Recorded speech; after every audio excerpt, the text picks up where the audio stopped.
മക്കളുമാരെ ഇതൊരു താമരക്കണ്ണൻ ചേമ്പാ. ഈ ചേമ്പ് വെച്ച് നമുക്കിന്നൊരു കറി വെക്കാനാണ്. ഇത് പണ്ടത്തെ കറി, ഇതിപ്പോൾ ഇപ്പോൾ ഉള്ളവരങ്ങനെ കറി വെക്കത്തില്ല.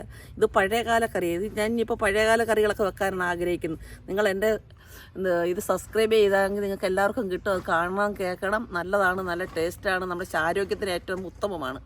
ഓക്കെ മക്കളെ, ചിരണ്ടാൻ പോവുകയാണ് കേട്ടോ.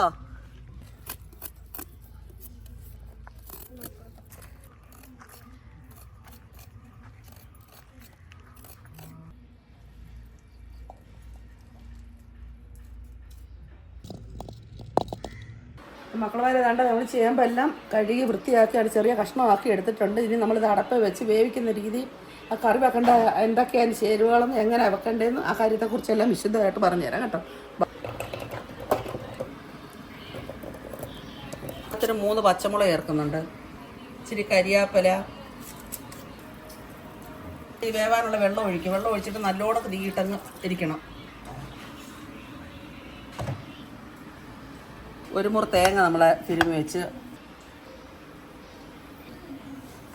കൊച്ചുള്ളി, ടേബിൾ സ്പൂണ് മുളക് പൊടി, മഞ്ഞപ്പൊടി. നമ്മളിത് നന്നായിട്ട് അരയ്ക്കണം, നല്ലോണം കരയണം കേട്ടോ. നമുക്കത് അരച്ചുകൊണ്ട് വരാം.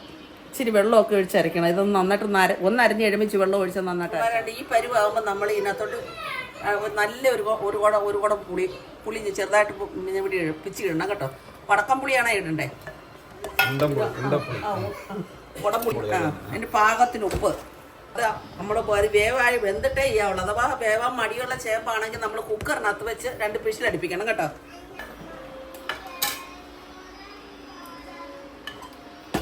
നമ്മൾ ഇതുപോലെ അരച്ചെടുക്കണം കേട്ടോ. വെള്ളം ഒഴിച്ച് അരച്ചത് പരുവത്തിന് അരച്ചെടുത്താൽ മതി.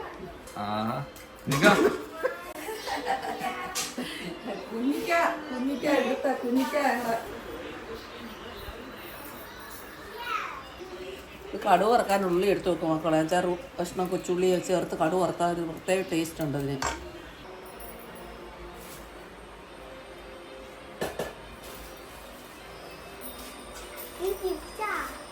അന്നേരം ഇപ്പം അതിൻ്റെ പരുവത്തിന് അത് വെന്ത് അതേ പുളിയും ഉപ്പും എല്ലാം പിടിച്ചിട്ടുണ്ട്. ഇനി വെച്ച സാധനം ഇനി അതിനകത്തോട്ട് ഒഴിക്കാൻ പോവുക. ഒഴിച്ചിട്ട് നന്നായിട്ട് തിളപ്പിക്കണം.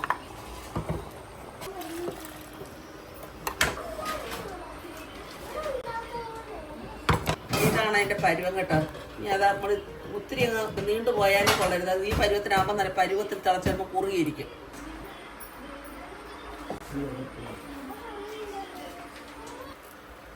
നമുക്കിതിന് കടുവ് വറുക്കാനുള്ളത്. കറി തിളയ്ക്കുമ്പോഴത്തേക്ക് നമുക്ക് കടുവ് വറുത്ത് വെക്കാം.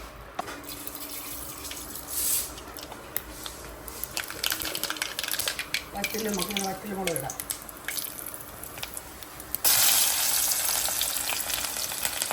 കരിയാപ്പില ഇടുമ്പം വളരെ ശ്രദ്ധിക്കേണ്ട ഒരു കാര്യമാണ്. നമ്മുടെ സാധനം ഉള്ളിയും പച്ചമുളകും എല്ലാം നന്നായിട്ട് മൂത്തതിന് ശേഷമേ നമ്മൾ കരിയാപ്പില ഇടാവുള്ളൂ. കരിയാപ്പില ഇട്ട് കഴിഞ്ഞാൽ നേരത്തെ ഇട്ട് കഴിഞ്ഞാൽ ആ കരിയാപ്പിലയുടെ ആ കളർ മാറി. നമുക്ക് നല്ല പച്ച ഉണക്കിരിക്കും നമ്മൾ മൂത്താല്. അതിനായിട്ട് മൂത്തിട്ടുണ്ട്. നമ്മളിനി ലാസ്റ്റാണ് കരിയാപ്പില ഇടാൻ പോകുന്നത്.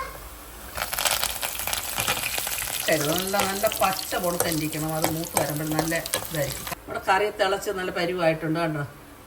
നമുക്ക് ഇതിനകത്തോട്ട് ഈ കടുവ് വറുത്ത് ഒഴിക്കാം.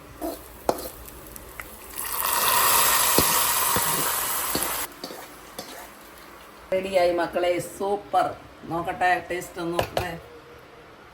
ഓ, ഇത് വെച്ച് കറി വെച്ച് കൂട്ടണം കേട്ടോ. കൂട്ടിയിട്ട് പിന്നെ കമൻറ്റ് അയക്കുകയും ചെയ്യണം കേട്ടോ. ഇനി ഇത് കറി ഇഷ്ടപ്പെട്ടെങ്കിൽ നിങ്ങൾ ഷെയർ ചെയ്യുക, സബ്സ്ക്രൈബ് ചെയ്യുക, ബെൽ ബട്ടൺ അമർത്തുക. Okay, thank you. അച്ചാറോ